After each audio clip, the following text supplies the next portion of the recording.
નમસ્કાર સ્પર્ધાર્થી મિત્રો, સ્વાગત છે આપનું આજના લેક્ચરમાં। તો આજે આપણે તાપમાન વિશે ચર્ચા કરવાના છીએ અને જે આપણે તાપમાન અંગ્રેજીમાં આપણે એને ટેમ્પરેચર કહેતા હોઈએ છીએ। તો જીસીઆરટીના કયા કયા પ્રકરણોનો આમાં સમાવેશ છે તે સૌપ્રથમ આપણે જોઈ લઈએ। તો ધોરણ 7નો પાઠ 12 વાતાવરણની સજીવો પર અસર જે સામાજિક વિજ્ઞાનનું છે તેનો, ત્યારબાદ જે ભૂગોળની આપણી પુસ્તક છે ધોરણ 11નો પાઠ 9 તાપમાન, તેનો આમાં અંશો લીધેલ છે, તેના અંશો આમાં સમાવેશ કરેલ છે। તો આપ ટૂંકમાં કહી શકીએ કે એનો રેફરન્સ લીધેલ છે। તે સિવાય એનસીઆરટીના એ ચેપ્ટરો લીધેલ છે, તે તો આપણી જોડે અવેલેબલ નહીં, એટલે ત્યાં તો નહીં જોઈ શકવાના, પરંતુ આમાંથી જે બાબતો હોય તે તમારી પુસ્તકમાં જોઈ લેવી। હવે સૂર્ય વિકિરણો, સૂર્ય ઉર્જા, સોલર રેડિયેશન એન્ડ ઓબ્લિકમાં છે સોલર એનર્જી, અંગ્રેજીમાં એને આ રીતે ઓળખવામાં આવે છે। તો પૃથ્વીનું ઉર્જાનો મુખ્ય સ્ત્રોત સૂર્ય છે।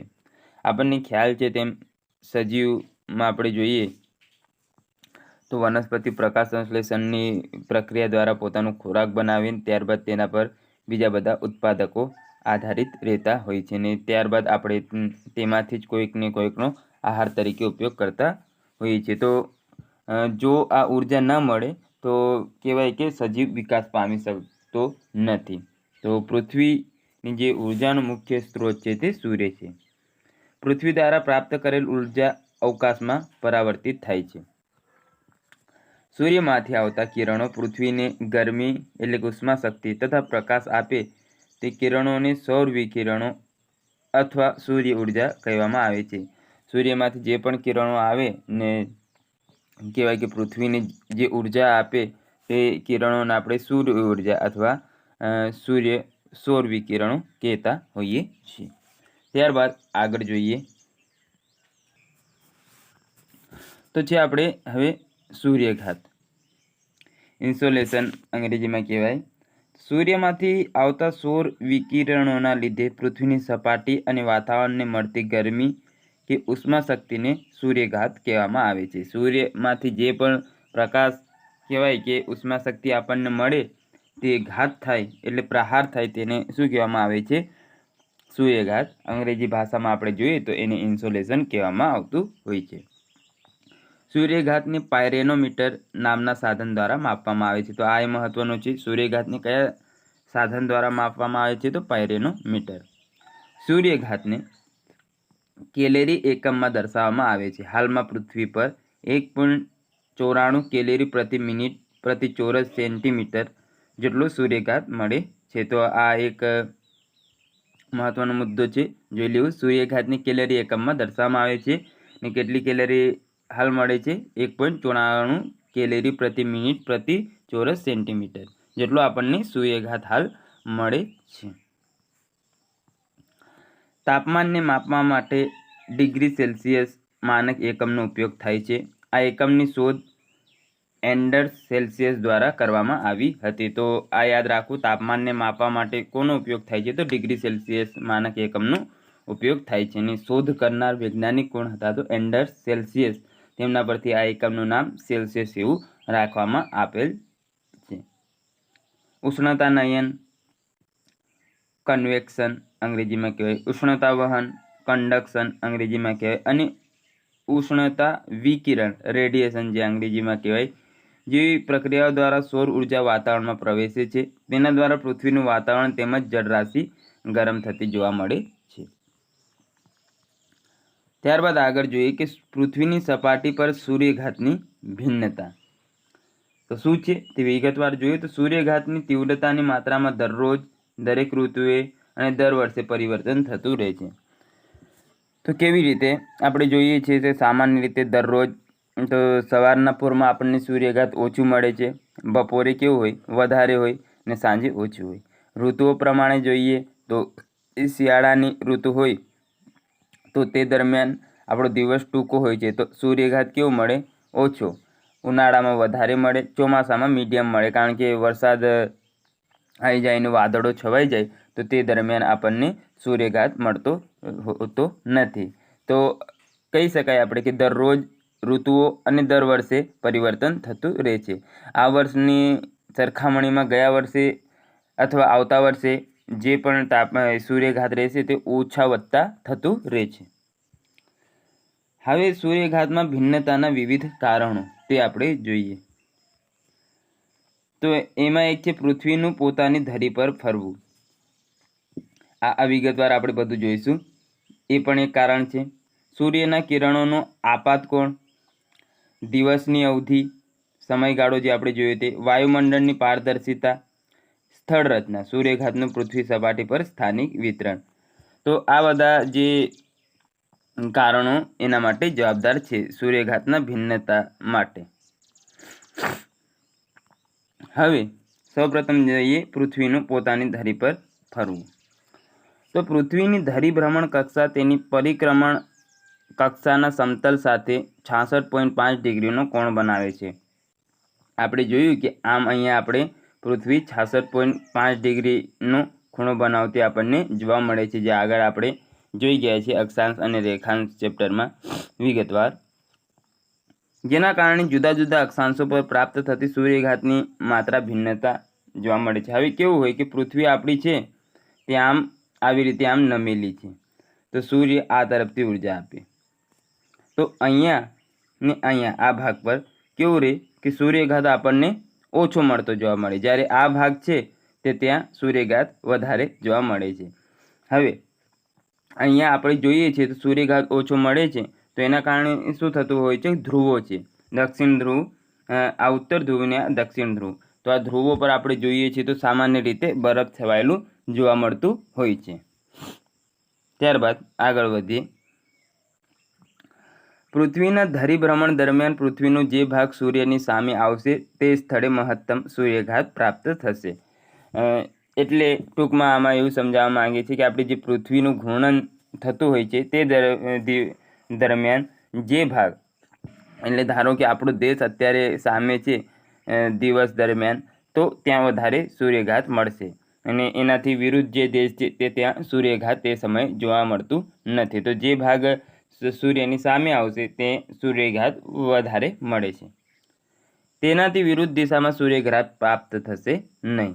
તો આ સામાન્ય ભાષામાં તમે સમજી ગયા હશો. ઉત્તર ગોળાર્ધમાં અયનાંતો પર ભિન્ન અક્ષાંશો પર દિવસની અવધિ દરમિયાન થતા પરિવર્તન. તો આ આટલું બધું કામનું નહીં, પણ જોઈ લઈએ. અક્ષાંશ છે 22 ડિસેમ્બર 0 ડિગ્રી પર 12 કલાક 0 મિનિટ, 20 ડિગ્રી પર 10 કલાક ને 48 મિનિટ. 22 ડિસેમ્બરના રોજ કઈ કઈ ડિગ્રી પર કેટલો સૂર્યઘાત મળે તે છે. 40 ડિગ્રી પર 9 કલાક ને 8 મિનિટ. આનાથી વિરુદ્ધ 21 જૂને થઈ જશે, તે તમારે જોઈ લેવું એમ. પછી 60 ડિગ્રી 5 કલાક 33 મિનિટ ને 90 ડિગ્રી 0. અક્ષાંશ 21 જૂનના રોજ 12 કલાક મળશે 0 ડિગ્રી પર, 20 ડિગ્રી પર 13 કલાક ને 12 મિનિટ. તો અહીંયા વધારે છે આના કરતાં. ત્યારબાદ 40 ડિગ્રી પર 14 કલાક ને 52 મિનિટ, 60 ડિગ્રી પર 18 કલાક 27 મિનિટ, 90 ડિગ્રી પર 6 મિનિટ. તો આવી રીતે સૂર્યઘાત કંઈ મળતું હોય છે. ત્યારબાદ છે સૂર્યના કિરણોનો આપાતકોણ. તો સૂર્યના કિરણોનો આપાતકોણ સ્થાનના અક્ષાંશ પર નિર્ભર રહેતું હોય છે. અક્ષાંશ જેટલું ઊંચું હશે એટલે ધ્રુવોની તરફ, કિરણોનો આપાતકોણ એટલો જ ઓછો હશે અને સૂર્યના કિરણો એટલા જ ત્રાસા પડશે. તો આપણે જોઈએ કે આવી રીતે પૃથ્વી કંઈક છે. આપણે અહીંયા સૂર્ય પડે તો જેમ આગળ જતા જઈએ 0 ડિગ્રી છે, ત્યારબાદ ઉપરની તરફ આપણે વધતા જઈએ છીએ, તો તેમ તેમ અક્ષાંશો વધતા જાય છે અને તેમ સૂર્યઘાત ઓછો થતો જાય છે. ત્રાસા કિરણોની સાપેક્ષે સીધા કિરણો ઓછા સ્થાન પર પડે છે.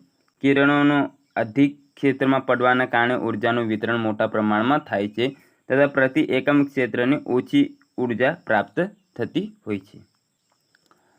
ત્રાસા કિરણોના વાયુમંડળમાં અધિક ઊંડાઈથી પસાર થતા હોવાથી અવશોષણ, પ્રકીર્ણન, વિતરણના માધ્યમથી ઉર્જાનો વધુ વ્યય થાય છે. જ્યારે પણ આપણે કહેવાય ને કે સૂર્યના કિરણો પૃથ્વી પર આવતા હોય છે ત્યારે તેમને ઘણા બધા સ્તરોમાંથી, વાદળમાંથી, વાતાવરણમાંથી, ક્ષોભને બધા આવરણોમાંથી પસાર થવું પડતું હોય છે. તો અમુક જે કહેવાય કિરણો ત્યાંથી જ પરાવર્તન પામી જતા જોવા મળે છે ને ત્યાંથી ઉર્જાનો આપણે જોઈએ તો વ્યય થતો હોય છે. ત્યારબાદ આગળ છે દિવસની અવધિ. એમાં સમયગાળો પણ આપણે કહી શકીએ કે કેટલો સમય મળે છે તે આધારિત આ છે. તો દિવસની વધુ અવધિવાળા ક્ષેત્રો પર સૂર્યઘાત પ્રાપ્ત કરે છે. વધુ અવધિવાળા ક્ષેત્રો વધુ સૂર્યઘાત પ્રાપ્ત કરે છે. જે આપણે જોઈએ તો 21મી જૂનના રોજ ઉત્તર ગોળાર્ધમાં વધુ ઉર્જા પ્રાપ્ત થાય છે તો ત્યાં દિવસની અવધિ વધારે હોય છે તો ત્યાં સૂર્યઘાત કેવો રહેશે?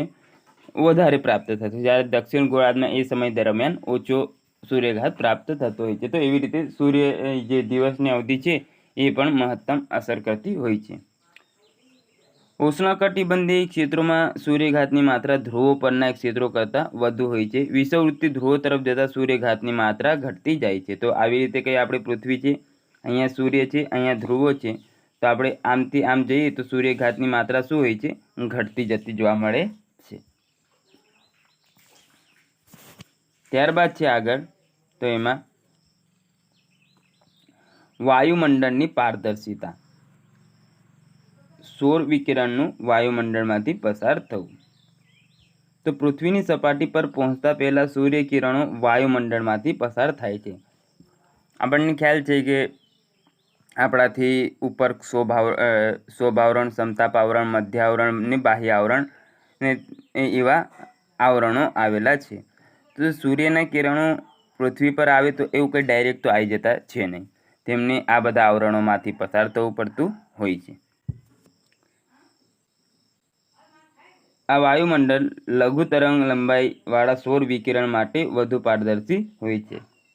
તો લઘુ એટલે ઓછી તરંગ લંબાઈવાળા જે સૌર કિરણો હોય છે તેમને આ સરળતાથી પસાર થવા દેતા હોય છે.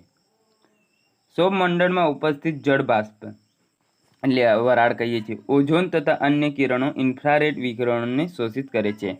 આપણે જોયું આગળ કે 32 થી 48 કિલોમીટરની વચ્ચે આપણે લગભગ આ જ છે રેશિયો. આમ તો 10 થી 50 ગણાકીએ છીએ. એમાં ઓઝોનનું સ્તર આવેલ છે જે આ ઇન્ફ્રારેડ કિરણો હોય છે તેમને શોષિત કરે છે અને આપણને કહેવાય કે વધારે ગરમીથી બચાવતું હોય છે. તો આ ત્યારબાદ છે જળ બાષ્પ, જે સમુદ્રમાંથી વરાળ સ્વરૂપે અથવા કોઈ નદીઓમાંથી વરાળ સ્વરૂપે જે બાષ્પ હોય તે, ત્યારબાદ અન્ય કિરણો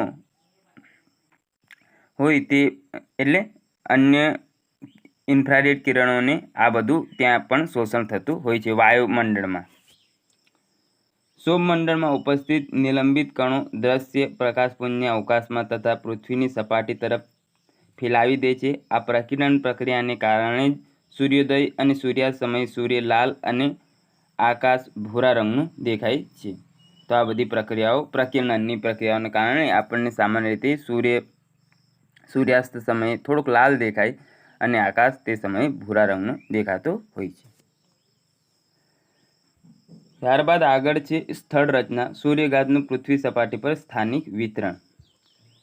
તો એ જોઈએ. પૃથ્વીની સપાટી પર સૂર્યઘાતની માત્રા ઉષ્ણકટિબંધીય ક્ષેત્રમાં 320 વોટ પ્રતિ મીટર સ્ક્વેરથી લઈને ધ્રુવો પર 70 વોટ પ્રતિ મીટર સ્ક્વેર સુધીની ભિન્નતા જોવા મળે છે. સૂર્યઘાતની અધિક માત્રા ઉपोष्ण કટિબંધ પ્રદેશો પર પ્રાપ્ત થાય છે. તો સૂર્યઘાતની અધિક માત્રા ક્યાં પ્રાપ્ત થાય છે? ઉपोष्ण કટિબંધ રણ પ્રદેશોમાં, કારણ કે આ સ્થળે પર વરસાદનું પ્રમાણ ઓછું હોય છે. સામાન્ય રીતે તમે અહીંયા સમજી શકો છો. તો જોઈએ કે આપણે રણ પ્રદેશમાં હોય ત્યાં સૂર્યઘાત વધુ પ્રાપ્ત થવાનો છે. કેવી રીતે? ધારો કે આ રણ પ્રદેશ છે ને આ બીજો કોઈ પ્રદેશ છે. હવે અહીંયા આપણે સામાન્ય રીતે જોઈએ તો વૃક્ષો આઝાદી છે. તો અહીંયા કેવું હોય છે કે વૃક્ષોના કારણે સપાટી પર એટલું બધું સૂર્યઘાત પ્રાપ્ત થતું નથી, પરંતુ રણ પ્રદેશ આખો ખુલ્લો છે તો અહીંયા સૌથી વધુ કહેવાય કે સૂર્યઘાત પ્રાપ્ત થતું હોય છે ને વરસાદનું પ્રમાણ ત્યાં ઓછું રહેતું હોય છે. વિષુવવૃત્ત પર ઉષ્ણકટિબંધની સાપેક્ષે ઓછી માત્રામાં સૂર્યઘાત પ્રાપ્ત થાય છે. એક જ અક્ષાંશ પર આવેલ ભૂમિખંડ પર મહાસાગર કરતાં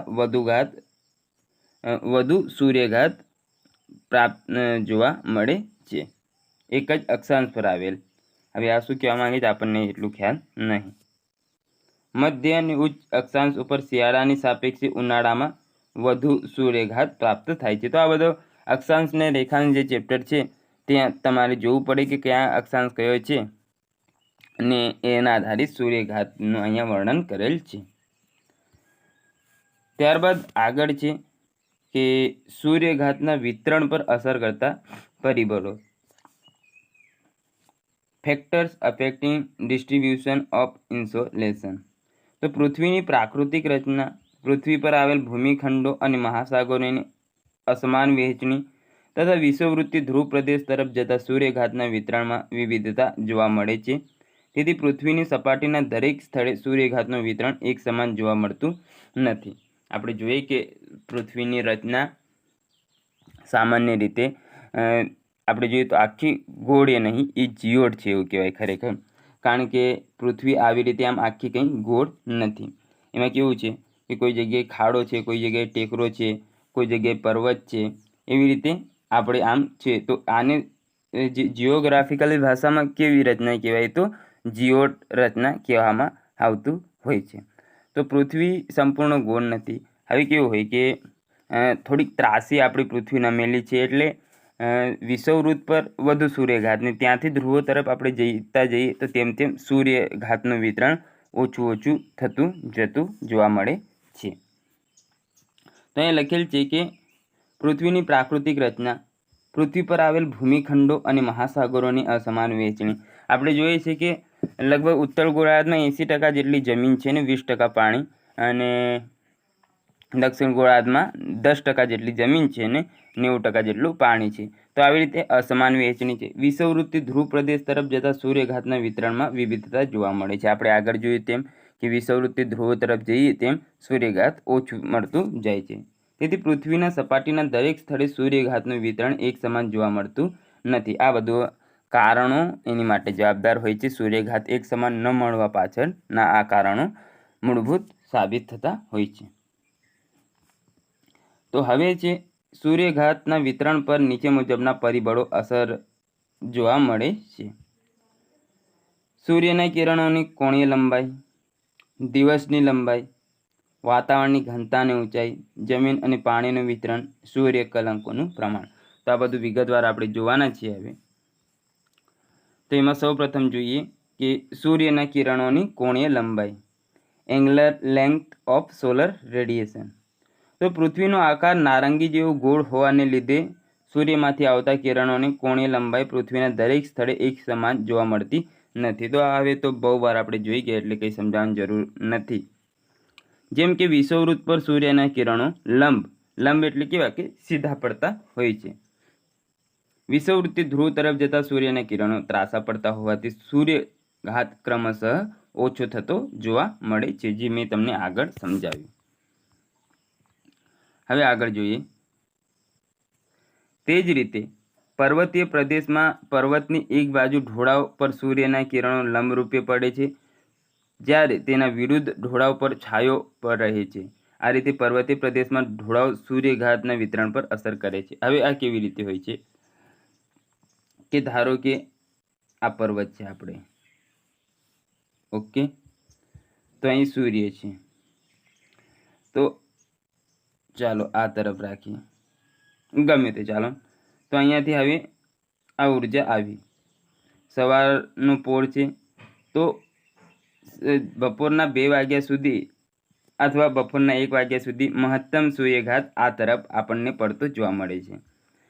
હવે 2 વાગ્યાથી સાંજના 5 વાગ્યા સુધી એટલે માત્ર 3 કલાક જેટલો સમયગાળો આ તરફ સૂર્યઘાત પ્રાપ્ત થાય છે. એટલે કે જે તરફ વધુ ઢોળાવ હોય તે તરફ વધારે કહેવાય કે સૂર્યઘાત પ્રાપ્ત થતું હોય છે, કે જે તરફથી સૂર્ય ગતિ કરતું હોય છે એટલે પૃથ્વી ગતિ કરતી હોય છે એ તરફ વધારે સૂર્યઘાત પ્રાપ્ત થતું હોય છે. આ સાથે તમે સમજી ગયા હશો. ત્યારબાદ છે દિવસની લંબાઈ, લેન્થ ઓફ ધ ડે.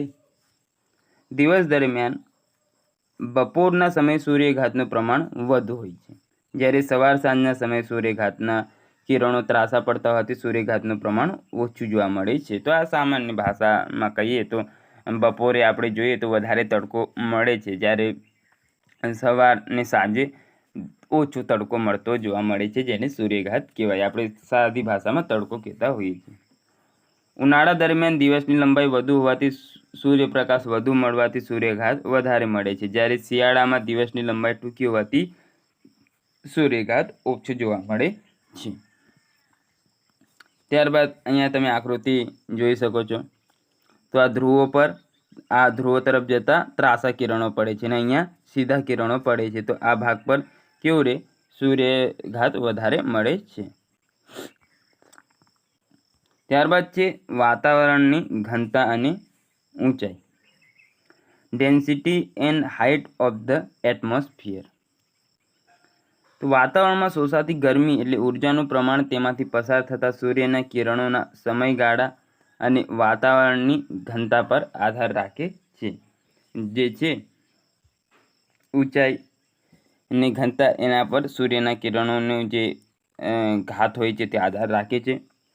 વાતાવરણના દરેક સ્તરની ઘનતા અલગ અલગ જોવા મળે છે. ઘટ્ટ વાતાવરણ સૂર્યકિરણોનું વધારે શોષણ કરે છે. હવે આપણે સામાન્ય રીતે જોઈએ તો કેવી રીતે, તો જો વધારે વાદળછાયું વાતાવરણ હોય તો અહીંયાથી સૂર્યના કિરણો આવે તો એમનું વધારે પડતું શોષણ થઈ જાય. તો તેને આપણે શું કહીએ છીએ કે ઘટ્ટ વાતાવરણ. ઘટ્ટ વાતાવરણ હોય તો ત્યારે આપણને સૂર્યઘાત કેવું મળે? ઓછું. જો મિત્રો, જીઓગ્રાફી એક સમજવાની વસ્તુ છે, એક કોન્સેપ્ટ છે. જો તમે વ્યવસ્થિત રીતે સમજી જશો તો વાંધો નહીં આવે. તો આવી રીતે ઘટ્ટ વાતાવરણમાંથી સૂર્યના કિરણો પસાર થાય તો તેમને વધારે શોષણ થતું હોય. જ્યારે પાતળું વાતાવરણ, હવે આ બંને વાદળોને આપણે કેન્સલ કરી દઈએ, ત્યારબાદ અહીંયાથી સૂર્યના કિરણો આવે તો તે સીધા પસાર થઈ જતા આપણને જોવા મળે છે. તો ત્યાં ઓછું શોષણ થાય. વિષુવવૃત્ત પર વાતાવરણ પાતળું હોવાથી સૂર્યઘાત વધુ જોવા મળે છે. તો આ કારણે જવાબદાર છે કે વિષુવવૃત્ત પર આપણને સૂર્યઘાત વધુ જોવા પાછળનું એક અન્ય કારણમાં જોઈએ તો ત્યાંનું કહેવાય કે વાતાવરણ પાતળું છે. જ્યારે વિષુવવૃત્તથી ધ્રુવ તરફ જતા વાતાવરણ ઘટ્ટ હોવાથી સૂર્યઘાતનું પ્રમાણ ઘટતું જાય છે. વાતાવરણ ઘટ હોય તો સૂર્યઘાત પણ ઘટે. ત્યારબાદ છે જમીન અને પાણીનું વિતરણ, distribution of land and water. પૃથ્વીની સપાટી પર આવેલા જમીન વિસ્તારો અને જળ વિસ્તારોના ગુણધર્મો જુદા હોવાના કારણે બંને એક સરખા ગરમ થતા નથી. આપણે જોઈએ છીએ તો પાણી હોય છે તે ધીમે ધીમે ગરમ થાય અને ધીમે ધીમે ઠંડુ પડતું હોય છે, જ્યારે જમીન હોય તે ઉતાવળથી ગરમ થાય અને ઉતાવળથી ઠંડી પડતી હોય છે, જે બધું આપણે હવામાનમાં જોવાના છે. પાણી પારદર્શક હોવાથી સૂર્યના કિરણો ઊંડે સુધી પ્રવેશી શકે છે, તેમજ પાણીની સપાટી ચળકાટવાળી હોવાને લીધે સૂર્યના કેટલાક કિરણો પરાવર્તન પામે છે. તો આપણે જોઈએ કે પાણીની સપાટી અને ધ્રુવો પર પણ આવું રહેતું હોય છે કે બરફ પર ચળકાટવાળો હોવાના કારણે સૂર્યના કિરણો હોય છે તે અહીંયાથી પરાવર્તિત થઈ જતા જોવા મળે છે અને પાણીની સપાટી પરથી પરાવર્તિત થાય છે. પરિણામે પાણી ધીમે ધીમે ગરમ થતું હોય છે. એના વિરુદ્ધ જમીન કેવી છે? અપારદર્શક હોવાથી સૂર્યના કિરણો જમીન પર પડે ત્યારે તેનું નહિવત માત્રામાં પરાવર્તન થાય છે, સીધા ત્યાં વિસ્તૃત થઈ જતા હોય છે સૂર્યના કિરણો. પરિણામે જમીનની સપાટી ઝડપથી ગરમ થઈ જતી હોય છે અને ત્યારબાદ ઝડપથી ઠંડી થઈ જતી હોય છે. ત્યારબાદ આગળ જોઈએ સૂર્યકલંકોનું પ્રમાણ, સનસ્પોટ. સૂર્યકલંકો એટલે સૂર્યમાં અમુક વાર જે મોટા મોટા છિદ્રો પડી જાય એમનું પ્રમાણ જો વધારે હોય, વધારે છિદ્રો હોય તો વધારે ત્યાંથી સૂર્યઘાત પડે, તો વધારે સૂર્યઘાત ત્યાંથી નીકળે તો પૃથ્વી પર વધારે સૂર્યઘાત પડતું જોવા મળે છે. તો આવું અહીંયા ટૂંકમાં તમને સમજાવવામાં આવેલ છે. તો સૂર્યની સપાટી પર જોવા મળતા કાળા રંગના ધબ્બા ડાઘને સૂર્યકલંકો આપણે કહેતા હોઈએ છીએ. જ્યારે સૂર્યકલંકોનું પ્રમાણ ઓછું હોય ત્યારે ઓછી માત્રામાં, તેમજ પ્રમાણ વધારે હોય ત્યારે વધારે માત્રામાં સૂર્યઘાત પ્રાપ્ત થાય છે. તો આ એક સામાન્ય બાબત છે કે સૂર્યકલંકોનું પ્રમાણ વધુ તો વધારે સૂર્યઘાત, જ્યારે ઓછું તો ઓછું સૂર્યઘાત પ્રાપ્ત થાય છે. ત્યારબાદ આગળ જોઈએ તો વાતાવરણનું ગરમ અને ઠંડુ થવું, heating and cooling of atmosphere. જોઈએ તો પૃથ્વીની સપાટીની ગરમી એટલે ઉષ્ણતાગમન, જેને અંગ્રેજીમાં રેડિયેશન કહેવાય, ઉષ્ણતાવહન કન્ડક્શન અને ઉષ્ણતાનયન કન્વેક્શન જેવી પ્રક્રિયાઓ દ્વારા વાતાવરણમાં પ્રસરે છે. તો આ બધા ફેક્ટર હોય છે તે અફેક્ટ કરતા હોય છે કેવી રીતે ઉષ્મા કહેવાય કે પૃથ્વીની સપાટી પર પ્રસરે છે તેના માટે. તો એને આપણે વિગતવાર જોઈશું. સૌપ્રથમ છે ઉષ્ણતાગમન રેડિયેશન. તો કોઈ સ્ત્રોતમાંથી નીકળતી ઉષ્માને ઉષ્ણતાગમન કહેવામાં આવે છે. કોઈ પણ સ્ત્રોતમાંથી જે ઉષ્મા નીકળે તેને આપણે શું કહીએ છીએ? ઉષ્ણતાગમન, જેને ઇલેક્ટ્રોમેગ્નેટિક તરંગો તરીકે પણ ઓળખવામાં આવે છે. ઉષ્ણતાગમનમાં પૃથ્વી સપાટીની ગરમી દીર્ઘ તરંગ લંબાઈના વિકિરણોના સ્વરૂપે વાતાવરણમાં પ્રસરે છે. તો આ શું છે તે હું એક્સપ્લેન કરી શકું એમ નહીં. ત્યારબાદ છે ઉષ્ણતાનયન કન્વેક્શન. ઉષ્ણતાવહન ક્રિયા દ્વારા વાતાવરણની ઠંડી હવા ગરમ થઈ ઉપર ચડે છે. એની જગ્યા ઉપરની જે બાજુની ઠંડી હવા લે છે તે પણ ગરમ થઈ ઉપર ચડે છે. આમ ઉષ્ણતાનયનની ક્રિયા દ્વારા પૃથ્વી સપાટીની ગરમી વાતાવરણમાં ઉપર તરફ પ્રસરે છે. તેને ઉષ્ણતાનયનના પ્રવાહો પણ કહેવામાં આવે છે. તો કેવું હોય કે આપણે સામાન્ય રીતે જોઈએ તો જે ગરમ હવા હોય તે ઉપર તરફ પ્રસરે. હવે ઉપરની હવા છે તે પણ એના કારણે થોડી ગરમ થઈ જાય ને તે પણ ઉપરની તરફ ચડે છે. તો આવી રીતે જે ગરમ થઈને ઉપર ચડવાના જે પ્રવાહ હોય તેને ઉષ્ણતાનયનના પ્રવાહો કહેવામાં આવે છે. ત્યારબાદ છે ઉષ્ણતાવહન. કોઈ પદાર્થમાંથી ઉષ્મા તથા વિદ્યુત પસાર થવાથી પ્રક્રિયાને ઉષ્ણતાવહન કહે છે. ઉષ્ણતા એટલે વિદ્યુત આપણે લઈ લઈએ, અંગ્રેજીમાં કન્ડક્શન કહેવાય. તો એ પસાર થવાની પ્રક્રિયાને આપણે શું કહીએ છીએ? ઉષ્ણતાવહન. ઉષ્ણતાવહનમાં ગરમ પદાર્થમાંથી ઠંડા પદાર્થમાં ગરમીનું વહન થતું જોવા મળે છે. ગરમ પદાર્થ હોય ત્યાંથી ઠંડા પદાર્થમાં ગરમીનું વહન થાય તેને ઉષ્ણતાવહન કહેવામાં આવે છે.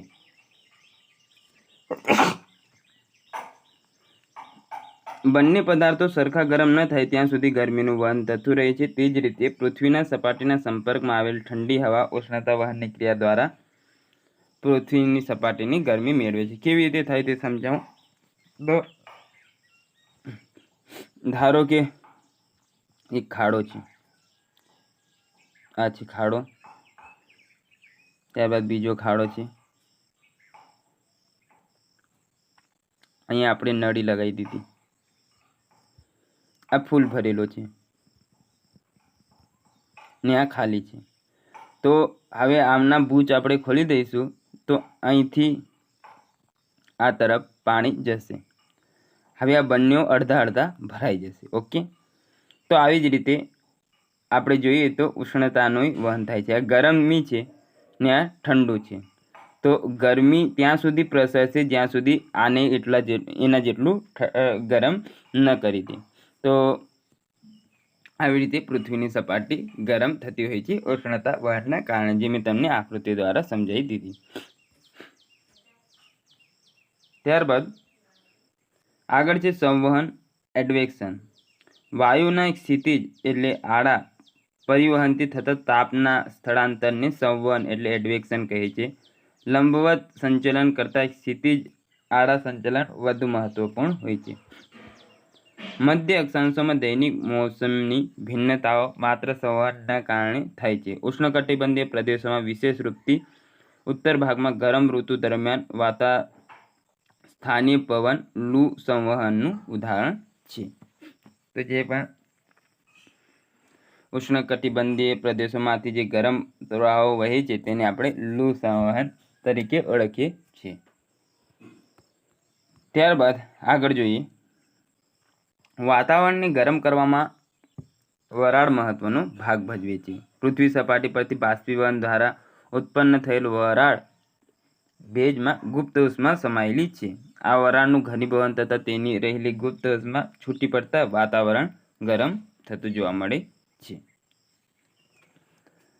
પૃથ્વી સપાટી અને વાતાવરણ દ્વારા ગ્રહણ કરેલ સૂર્યની ગરમીનો જથ્થો જુદી જુદી પ્રક્રિયાઓ દ્વારા અંતરિક્ષમાં પરત થાય છે. આમ પૃથ્વી પર ગરમીની સમતુલા જળવાઈ રહે છે. તો સામાન્ય રીતે આપણે જોઈએ તો આ જે પણ સૂર્યના કિરણો છે તે આવે, પરાવર્તિત થાય, એવી રીતે બધું મેનેજમેન્ટ જળવાઈ રહેતું જોવા મળે છે. તેના કારણે આપણને વધારે ગરમી કે વધારે ઠંડી લાગતી નથી. ત્યારબાદ છે પાર્થિવ કિરણોત્સર્જન, ટેરેસ્ટ્રીયલ રેડિયેશન. સૂર્યમાંથી નીકળતા ટૂંકી તરંગલંબાઈ ધરાવતા પારજાંબલી કિરણો વાતાવરણમાં વધુ માત્રામાં શોષાયા વિના સીધા પૃથ્વીની સપાટી પર આપાત થઈને પૃથ્વીની સપાટીને ગરમ કરે છે. તો આ જે ટૂંકી તરંગલંબાઈના હોય છે કિરણો, તે ઓઝોનને અન્ય વાતાવરણના સ્તરો હોય તેમાં વધારે શોષાતા નથી. તે એના કારણે તે શું થાય છે, સીધા આમ પૃથ્વીની સપાટી પર આવી જાય છે અને એને ગરમ કરે છે. પૃથ્વીની સપાટી ગરમ થતાં લાંબી તરંગલંબાઈ ધરાવતા કિરણો વાતાવરણમાં પાછા ફરે છે. જેનું વાતાવરણમાં શોષણ થવાથી વાતાવરણ ગરમ થાય છે. આ કિરણો પારરક્ત સ્વરૂપે એટલે ઇન્ફ્રારેડ રેસમાં હોય છે. જમીનમાંથી નીકળતા આવા કિરણોને પાર્થિવ કિરણો કહેવામાં આવે છે. આ કારણથી ક્ષોભ આવરણમાં પૃથ્વીની સપાટીથી ઉપર તરફ જતા હવાનું તાપમાન ઘટતું આપણને જોવા મળે છે. નીચેના સ્તરમાં ક્ષોભ આવરણમાં કેવું હોય, તાપમાન વધેલું હોય, પછી ઉપરની તરફ જઈએ તેમ તાપમાન આપણને ઘટતું જોવા મળે છે. આગળ છે પૃથ્વીનું ઉષ્મા સંતુલન, પૃથ્વીનું ઉષ્મા budget, heat balance of the earth અથવા હીટ બજેટ જે કહેવામાં આવે છે. તો સામાન્ય રીતે આ ઉષ્મા બજેટ કોને કહેવામાં આવે તે જોઈએ તો આપણે પૃથ્વી પર જે પણ સૂર્યઘાત મળે છે એમાં જોયું આગળ કે અમુક કિરણો આવે છે, અમુક શોષાઈ જાય છે, અમુક પરાવર્તિત પામે છે. એના અંતે જે કિરણો આપણે સામાન્ય ભાષામાં જોઈએ તો પૃથ્વીને પ્રાપ્ત થાય છે અને જે જાળવણી થાય છે, એટલે વધારે કિરણો પ્રાપ્ત થતા નથી, ઓછાઈને એને સંતુલન જળવાય તેને ઉષ્મા બજેટ કહેવામાં આવતું હોય છે. તો જોઈએ આમાં બહુ તમને ખ્યાલ નહીં આવે ને આપણે ખ્યાલ લાવવાની જરૂર નથી. ધારો કે સૂર્યના વિકિરણ દ્વારા વાયુમંડળ ઉપરની સપાટી પર 100% સૂર્યઘાત પ્રાપ્ત થાય છે. ધારો કે 100% પ્રાપ્ત થયું. અહીંયાથી સમજી લેજો એટલે આગળ ટેન્શન નહીં. સૂર્યના વિકિરણો વાયુમંડળમાંથી પસાર થતા ઉર્જાનો અમુક અંશ પરાવર્તિત થાય, પ્રકિરણિત થાય અને અવશોષિત થાય છે. બાકીનો ભાગ પૃથ્વીની સપાટી પર પહોંચે છે. આ બધી પ્રક્રિયા થાય, 100% ઉર્જા આવી, તેમાંથી આટલી પ્રક્રિયા બાદ પૃથ્વીની સપાટી પર આપણને પ્રાપ્ત થાય છે સૂર્યઘાત. સૂર્યના કિરણો દ્વારા વાતાવરણની ઉપરની સપાટીને મળતા કુલ 100% સૂર્યઘાતના 18% વાતાવરણમાં જ શોષાઈ જાય છે. એટલે કેટલા વધ્યા આવે, 82%. તેમજ 47% સૂર્યઘાત પૃથ્વીની સપાટીને પ્રાપ્ત થાય છે. જ્યારે બાકીના 35% સૂર્યઘાત શોષાયા વિના વાદળો હોય, રજકણો હોય, પૃથ્વી સપાટીની હિમાચ્છાદિત પ્રદેશો હોય, જળરાશિ ક્ષેત્રો હોય તેમને અથડાઈને પરાવર્તિત થાય છે. તો ટૂંકમાં શું થયું, આપણને 18% તો શોષિત જ થઈ ગયું. ત્યારબાદ 82% વધ્યું હતું, એમાંથી 35% તો પરાવર્તન પામી ગયું ને હવે આપણને કેટલું મળ્યું છે અહીંયા તો એ છે 47%. ઓકે. ત્યારબાદ પરાવર્તિત થતા સૂર્યઘાતના જથ્થાને પૃથ્વીનો પરાવર્તક ગુણાંક અથવા આલ્બેડો કહેવામાં આવે છે. એટલે આલ્બેડો કોને કહેવામાં આવે, તે પૃથ્વીની સપાટી પરથી જે કિરણો પરાવર્તિત થાય તેને પૃથ્વીનો આલ્બેડો કહેવામાં આવે છે. હવે 100% સૂર્યઘાતમાંથી 35% સૂર્યઘાત પૃથ્વીની સપાટી પર પહોંચતા પહેલાં અંતરિક્ષમાં પરાવર્તિત થઈ જાય છે. 27% વાદળોની ઉપરથી તથા 2% પૃથ્વીના હિમાચ્છાદિત ક્ષેત્રો દ્વારા પરાવર્તિત થઈ જાય છે. સૌર વિકિરણની આ પરાવર્તિત માત્રાને પૃથ્વીનો આલ્બેડો કહેવામાં આવે છે. એટલે એ જે આગળ હતું તે. તો અહીં આકૃતિ તમને દર્શાવેલ છે તે તમે જોઈ શકો છો. 100% આવી, એમાં 24% વાદળો પરાવર્તનથી, 7% પ્રકિરણન ને 18% વાતાવરણ શોષે છે. 4% પૃથ્વીની સપાટીથી પરાવર્તન થાય છે. 23% પૃથ્વીની સપાટી સીધું શોષે છે અને 24% પ્રસુત પરાવર્તન અને પ્રકિરણન દ્વારા. તો આ આકૃતિ છે જે તમે જોઈ શકો છો ને પોઝ કરીને સમજી શકો છો. ત્યારબાદ અલગ અલગ રીતે દર્શાવેલ છે કે 100% સૂર્યઘાતમાંથી પ્રથમ 35%ને છોડીને બાકીને 65% સૂર્યઘાતમાંથી 14% વાયુમંડળમાં તથા 51% પૃથ્વીની સપાટી દ્વારા અવશોષિત થાય છે. પૃથ્વી દ્વારા અવશોષિત 51% પુનઃ પાર્થિવ વિકિરણના રૂપમાં પરાવર્તિત થાય છે. તેમાંથી 17% સીધો અંતરિક્ષમાં જતા રહે છે અને 34% વાયુમંડળ દ્વારા અવશોષિત થાય છે. જેમાં 6% સ્વયં વાયુમંડળ દ્વારા, 9% સંવહનના માધ્યમથી અને 19% સંઘનનની ગુપ્ત ઉષ્માના રૂપે અવશોષિત થાય છે. આગળ જોઈએ, વાયુમંડળ દ્વારા 48% સૂર્યઘાતનું અવશોષણ થાય છે, જેમાં 14% સૂર્યતાપ દ્વારા અને 34% પાર્થિવ વિકિરણ દ્વારા અવશોષણ થાય છે. વાયુમંડળ વિકિરણ દ્વારા તેને પણ અંતરિક્ષમાં પાછું પરાવર્તિત કરી દે છે. આમ 100% સૂર્યઘાત સંતુલનને પૃથ્વીનું ઉષ્મા બજેટ અથવા ઉષ્મા સંતુલન કહેવામાં આવે છે. તો આશા છે તમને આમાં કંઈ વધારે ખ્યાલ આવ્યું હશે નહીં. આકૃતિ છે, તમારે જોઈ લેવી.